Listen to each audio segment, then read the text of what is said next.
வணக்கம் நண்பர்களே. ஒரு ஊரில் ஒதுக்குப்புறத்தில் உள்ள ஒரு புத்தில் பாம்பு ஒன்று வசித்து வந்தது. அந்த பாம்பானது அந்த வழியாக வரும் அனைவரையும் விரட்டி பயமுறுத்தி வந்தது. அதனால் அந்த வழியாக மக்கள் வரும்பொழுதெல்லாம் அனைவரும் ஒரு பயத்துடனே வருவார்கள். ஒரு நாள் ஒரு சிறுவன் அந்த வழியாக வந்து கொண்டிருந்தான்.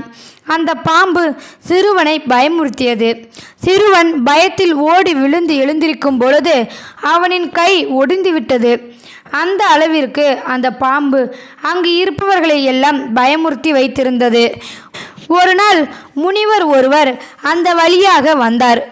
அவரையும் அந்த பாம்பு விடவில்லை. ஆனால் அந்த முனிவர் பாம்பிடம் சுதாரித்து கொண்டு அதனிடம் பேசத் தொடங்கினார். நீ ஏன் இவ்வளவு கேவலமாக நடந்து கொள்கிறாய்? இப்படி இருந்தால் உனக்கு எப்படி மோட்சம் கிடைக்கும்? இனி இந்த மாதிரியான பாவ செயல்களில் ஈடுபடாதே என்று கூறி அந்த பாம்பிற்கு தீட்சை அளித்துவிட்டு சென்றார். அன்றிலிருந்து அந்த பாம்பு யாரையும் தொந்தரவு செய்யவில்லை. இப்படி இருக்கும் பொழுது அது புற்றை விட்டு உணவு தேடி வெளியில் வரும் பொழுதெல்லாம் அங்கு அருகில் விளையாடி கொண்டிருக்கும் சிறுவர்கள் கல்லால் அடித்து கொண்டு இருந்தனர். ஆனாலும் அந்த பாம்பு அவர்களை ஒன்றும் செய்யவில்லை. இப்படி இருக்கும் பொழுது அந்த பாம்பிற்கு அடிப்பட்ட காரணத்தால் அதனால் உணவு தேடவும் செல்ல முடியவில்லை. உடல் சோர்ந்து விட்டது.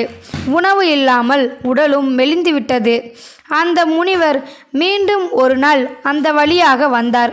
அப்போது அந்த பாம்பை கண்டார். உடல் முழுவதும் காயங்களுடன் மிகவும் சோர்ந்து போய் இருந்தது. முனிவர் காரணத்தை கேட்டார். அதற்கு பாம்பு நடந்தவற்றை கூறியது. அதை கேட்டதும் முனிவருக்கு மிகவும் மனம் வருந்தி, உன்னை யாரையும் துன்புறுத்த வேண்டாம் என்று சொன்னேனே தவிர உன்னை துன்புறுத்துபவர்களை எதுவும் செய்ய வேண்டாம் என்று சொல்லலையே என்று சொன்னார். இதை கேட்டுக்கொண்டே இருக்கும் பொழுதே பாம்பு உயிரிழந்து விட்டது. பின்பு அந்த முனிவர் அதற்கான சம்பிரதாயங்களை செய்து முடித்தார். பாம்பு சொர்க்கம் சென்றது.